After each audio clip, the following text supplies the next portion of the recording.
pour t'expliquer un petit peu comment j'en suis arrivé là. Ça s'est pas fait du jour au lendemain. Il y a des projets dans la vie qui se modifient, je pense.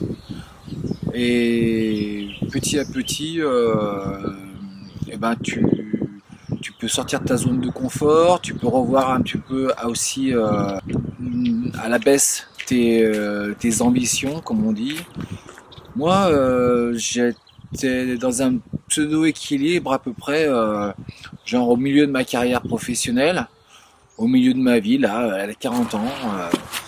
J'avais une copine, j'avais un travail en CDI, un appartement bon, qui n'était pas à mon nom forcément, mais c'était une certaine stabilité.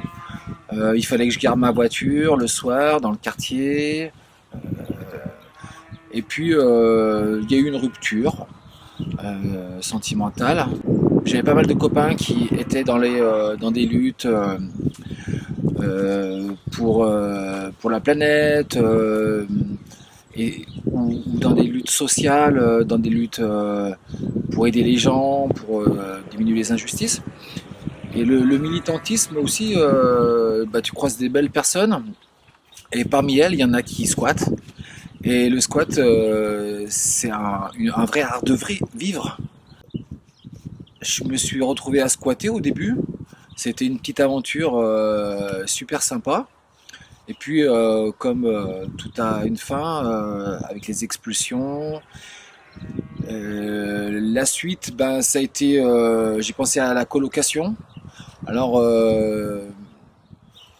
j'avais une caravane déjà qu'on m'avait offert dans un camping, une année, comme ça, un peu par hasard.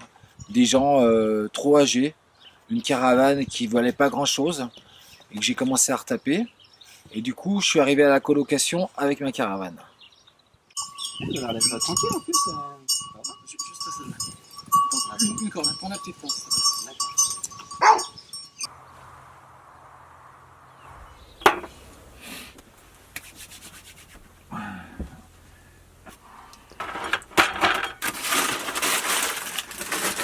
Ça.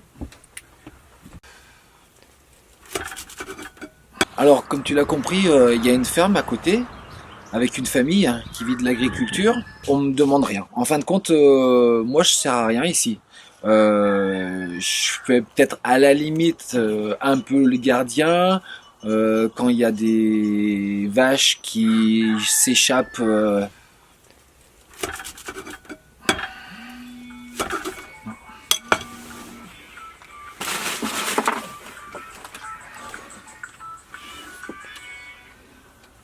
Allô? Tac. C'est super bon.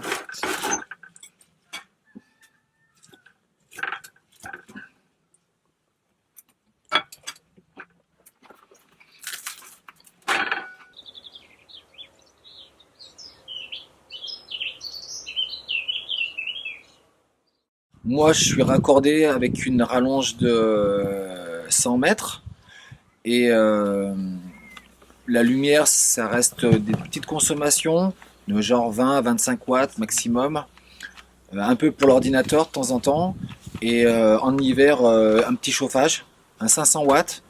Donc pour un volume comme ça, c'est suffisant, c'est très vite chaud.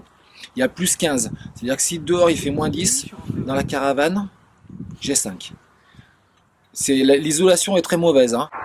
Ça consomme, je sais pas, 30 euros par mois peut-être. Enfin, en tout cas, l'électricité elle vient de la ferme qui dispose d'une grande surface de panneaux photovoltaïques. On peut peut-être être amené à donner un coup de main comme ça, à déposer Marc à 3 km pour qu'il aille récupérer un tracteur, réparer un vélo. Moi, je suis là sans condition. On m'a fait confiance et c'est super quoi hein, de pouvoir se sentir libre sans être lié par un contrat. J'ai pas l'impression de devoir quoi que ce soit et en même temps je suis conscient de la chance que j'ai.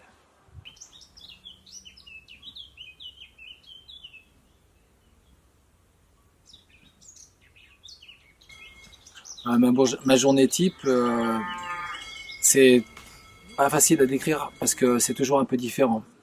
Mais ça commence bien évidemment par se nourrir. Donc ça prend un peu plus de temps que des plats tout préparés. Il faut faire un peu de cuisine, aller ramasser les récoltes du moment au jardin. Et puis donc après je jardine, j'arrose, tout ce qui va avec le jardin, quoi.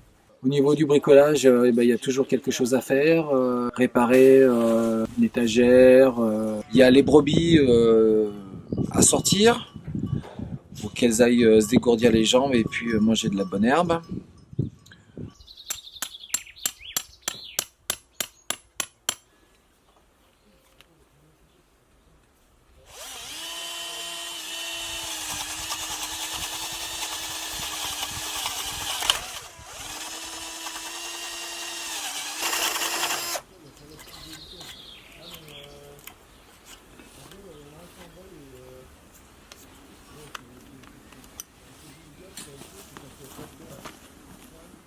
Pour les brebis, de temps en temps, je les emmène dans un champ qui est éloigné. Alors je pourrais le faire en voiture avec une petite remorque, sous la forme d'une randonnée transhumance. Sur la montagne, l'été dernier, là, ça m'a fait 16 km aller-retour. J'ai pris la journée en passant par des petits chemins, les rivières, tout ça. De temps en temps, je l'attache, la brebis, pour pas qu'elle se sauve. C'est pas toujours évident. Et puis là, j'ai l'intention d'aller en banlieue de Saint-Étienne, dans un champ que la mairie elle va me prêter, pour justement sensibiliser les gens à l'éco-pâturage. Et là, je me disais, comme ça fait quasiment 20 km, Ça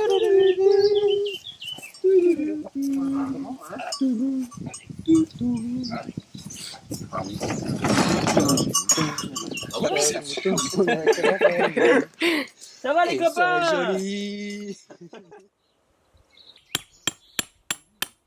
notre société d'ici 20 ans, il y en a qui t'en parleraient beaucoup mieux que moi, c'est les collapsologues. Moi, j'ai l'impression qu'on est de plus en plus proche d'un effondrement du système.